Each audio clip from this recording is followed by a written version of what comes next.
안녕하세요. 제임스 알입니다. 2022년 새해가 밝았습니다. 이 새해가 밝으면서 제가 결심을 한 게 하나 있어요. 그동안 프로젝트 리뷰를 할 때 가급적이면 객관적인 입장을 취하고 표현에 있어서도 좀 정제된 이야기를 하려고 노력을 좀 많이 했습니다. 왜냐하면 제가 이 프로젝트에 대해서 나름 조사를 했지만 뭐 완벽하게 아는 것도 아니고 또 공개되지 않은 정보도 충분히 있을 수 있기 때문에 제가 하는 이야기나 분석들이 틀릴 수가 있거든요. 그래서 가급적이면 좀 조심하고 그 다음에 확인된 내용만 좀 말씀드리는 게 낫겠다라는 생각에 이제 객관적인 입장을 좀 취했어요. 근데 2022년 들어서 좀 생각을 해보니까 여러분에게 도움이 되는 프로젝트 리뷰는 무엇일지, 또 저 스스로도 재밌게 할 만한 그런 리뷰는 무엇일지 한번 좀 생각을 해봤어요. 이전처럼 객관적으로 하는 것이 더 좋을까? 아니면 좀 주관적이고 틀릴 수는 있지만 진솔하게 프로젝트에 대해서 이야기하는 것이 좋을까? 좀 고민을 해봤는데 뭐 고민의 시간은 사실 뭐 그렇게 길지 않았고요. 그냥 진솔하게 얘기하는 게 좋겠다 생각을 했습니다. 여러분이 인터넷이나 유튜브를 보면 프로젝트에 대한 많은 정보들이 이미 넘쳐나고 있는데 일반적인 정보들은 그런 쪽에서 충분히 얻을 수 있을 것이라고 생각을 해요. 근데 이제 저마저 그런 일반적인 얘기를 하는 거는 뭐 그렇게 도움이 될 것 같지도 않고 또 재미도 없을 것 같더라고요. 그래서 저는 비록 틀릴 수는 있지만 제 관점에서 바라보는 프로젝트에 대한 평가, 이 프로젝트에 대한 리뷰가 훨씬 더 재미가 있지 않을까 생각을 했습니다. 그래서 여러분에게 말씀드리고 싶은 것은 비록 틀릴 수는 있으나 100% 정확하지는 않지만 제가 생각하는 대로, 제가 판단하는 대로 그대로 말씀을 드리자. 대신 거기에 대한 판단과 수용은 여러분의 몫으로 남겨주자라고 생각을 했습니다. 그래서 이러한 생각을 갖고 2022년 첫 번째 프로젝트 리뷰로 선정한 것이 이제 보라예요. 저희가 게시판에 프로젝트 리뷰에 대한 간단한 그 설문조사를 했는데 많은 분들이 보라 프로젝트를 원하시더라고요. 또 저도 보라 프로젝트에 대해서 이름만 들어서 알고 있었지 상세한 내용은 잘 몰랐었거든요. 그래서 보라 프로젝트를 한번 열심히 분석을 좀 해봤습니다. 저 보라 프로젝트 관련된 자료들을 읽어보고 이걸 한마디로 딱 요약을 하면 보라, 프렌즈 게임과의 합병, 떡상이 가능하긴 할까? 라고 얘기할 수가 있겠습니다. 제가 그동안 많은 프로젝트 리뷰를 해봤지만 보라 프로젝트만큼 자료가 없는 프로젝트는 참 드물어요. 보통 스캔 프로젝트들도 자신 프로젝트가 뭘 하는지, 뭐 기술적 내용은 뭔지 이런 것들을 많은 자료를 할애를 해서 설명을 하고 있는데 뭐 보라는 뭐 그런 자료가 좀 별로 없더라고요. 그래서 생각보다 리뷰 준비하는데 시간이 오래 걸리진 않았고 대신에 이 프렌즈와의 합병이 과연 어떤 영향을 미칠 것인가 이걸 알아보는 게 훨씬 낫겠다라고 생각을 했습니다.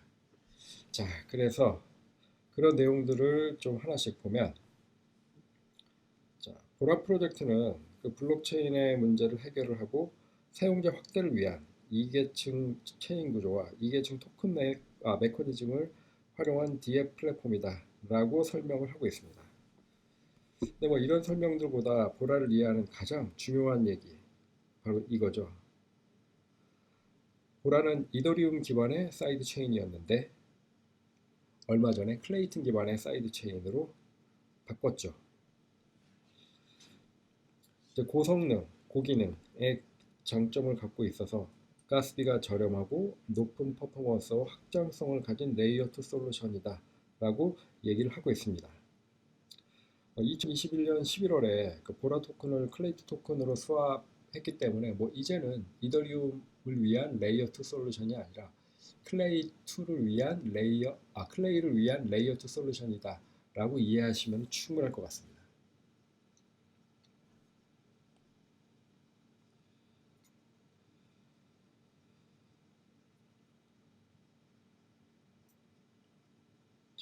그리고 이제 지금 보시는 화면은 보라의 홈페이지인데 뭐 아까 말씀드린 것처럼 굉장히 단촐합니다. 뭐 보라 프로젝트에 대한 소개도 잘 나와 있지 않고 그리고 우리가 흔히 볼 수 있는 기술 문서 관련된 내용도 찾아보기가 힘들어요. 자신감인지 아니면은 뭐 안 할 수 없는 이유가 있어서 그런 것인지 모르겠지만 어쨌든 참 정보가 없습니다.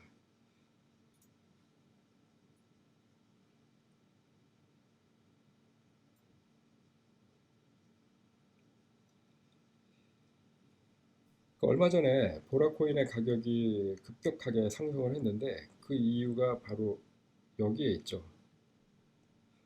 카카오 프렌즈와의 합병 때문이죠. 왜 카카오 프렌즈가 보라와 합병을 했을까요? 이 질문에 대해서 답을 생각을 해보려면 이 클레이튼에 대해서 좀 이해를 해야 돼요. 그 클레이튼은 카카오의 블록체인 플랫폼인데 사실상 이더리움의 하드포크예요. 그래서 이더리움이 갖고 있던 고질적인 문제인 높은 가스비와 느린 처리 속도, 이 문제들을 갖고 있었죠.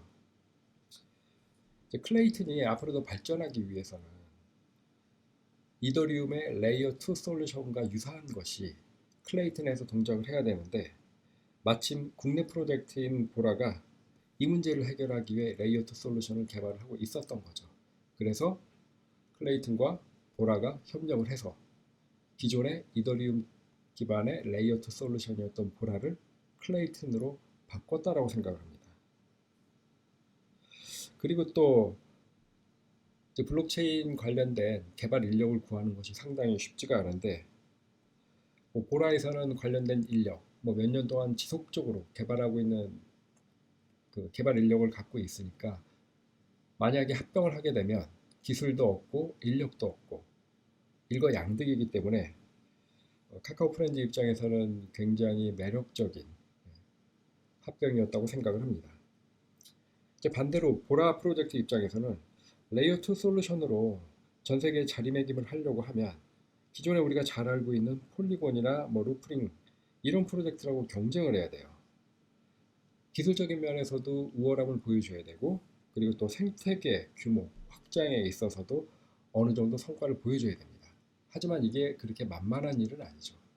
그래서 이제 카카오 프렌즈와 보라의 합병은 서로의 약점을 보완해 줄 수 있는, 즉 카카오 프렌즈는 클레이튼의 기술적 문제 해결과 인력 확보, 그 다음에 보라 입장에서는 생태계 확장을 위한 좋은 선택이었다고 생각을 합니다.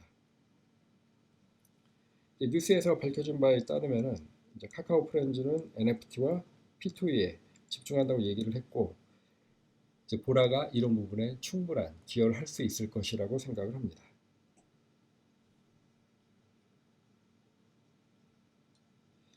자, 그렇다면 카카오 프렌즈 그리고 보라, 카카오의 한계를 과연 극복할 수 있을까?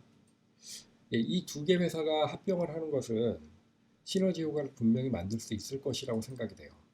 근데 그 시너지 효과가 제대로 발행되기 위해서는 한 세 가지 정도 떠오르는 의문이 있더라고요. 첫 번째는 이거죠. 국내를 넘어서 전 세계에 통용되는 코인이 될 수 있을까? 우리가 보라가 합병을 했을 때 높은 점수를 준 이유는 카카오라는 이름 때문이죠. 카카오는 우리가 잘 알고 있다시피 국내에서는 많은 사용자를 갖고 있지만 바다를 건너는 순간 그 사용자층은 매우 얇아집니다.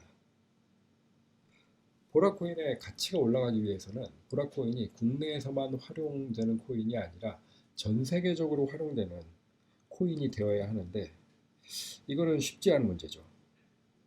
뭐 카카오도 자신의 문제가 국내에 너무 집중되어 있다는 걸 알고 있기 때문에 그동안 알게 모르게 많은 노력을 해서 세계를 확장하기 위한 시도를 했습니다. 하지만 아직까지는 그 시도들 중에 뭐 뚜렷하게 성과를 나타낸 건 없죠. 앞으로 카카오 프렌즈가 국내뿐만 아니라 해외로 어떻게 자신의 영향력과 세력을 확장해 나갈지 여기에 대한 의문이 좀 듭니다. 그 다음에 두 번째는 카카오 프렌즈가 제2의 보라코인을 발행하지 않을까 라고 하는 이슈예요. 뭐 이거는 충분히 가능한 얘기로, 만약 프렌즈 입장에서 기존의 보라코인 홀더, 그 다음에 투자자들의 관련된 문제들이 만약 복잡하고, 또 프렌즈가 실질적으로 보유하고 있는 보라코인의 양이 많지 않다라고 하면 별도의 코인을 발행을 해서 보라코인을 대체하는 생각도 충분히 해볼 수가 있습니다. 뭐 여러분도 잘 알다시피 코인 발행 자체는 굉장히 쉽고, 그리고 개발사 입장이나 사용자 입장에서는 그게 그렇게 어려운 문제가 아니기 때문에 뭐 적절한 이유, 그 다음에 인터페이스만 편하다라고 하면 뭐 보라코인이 아니라 뭐 보리코인이 됐던, 아니 뭐 코라코인이 됐던 새로운 코인이 나온다고 해도 크게 영향은 없을 것 같아요. 뭐 적절한 비율로 수합만 해준다라고 하면 뭐 거기에 대해서 크게 불만을 제기할 만한 사람들은 많지 않을 것으로 봅니다. 하지만 이제 카카오 프렌즈 입장에서 보면 새로운 코인을 발행한다라고 하는 것은 지금 말씀드린 이슈 말고도 일순간에 많은 경제적 부, 즉 마켓 캐피탈을 늘릴 수 있는 기회이기 때문에 굉장히 달콤한 유혹이 될 수 있을 거라는 거. 그리고 이 달콤한 유혹은 앞으로 어떻게 될지 상황에 따라 좀 많이 바뀔 수 있습니다. 그래서 이러한 점도 우리가 좀 고민을 해볼 필요가 있어요.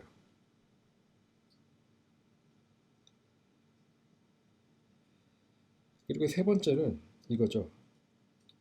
게임 개발사나 NFT 개발사에게 프렌즈 게임즈는 이제 과연 매력적일까?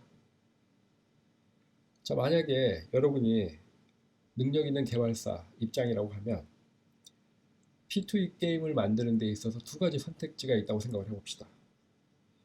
첫 번째는 프렌즈 코인하고 손을 잡고 국내 시장을 적극적으로 공략하는 것이고, 두 번째는 폴리곤과 같은 해외 파트너들과 손잡고 국내외 시장을 동시에 공략하는 이런 선택이 있을 수 있어요. 과연 여러분은 1번, 2번 둘 중에 어떤 것을 선택하실지 뭐 사실 생각을 크게 해볼 만한 가치가 없는 거죠.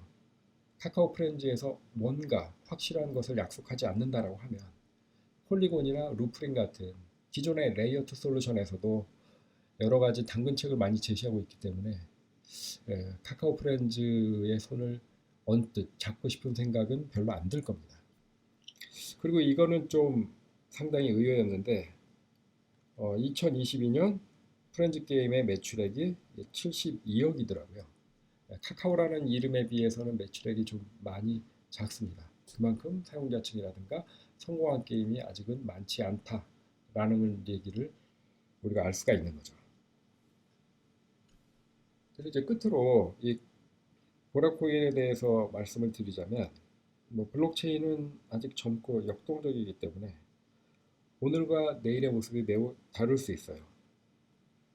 특히 이제 보라가 타겟으로 하는 것이 P2E나 뭐 NFT 이쪽 영역이기 때문에 한 방이 충분히 있을 수 있습니다.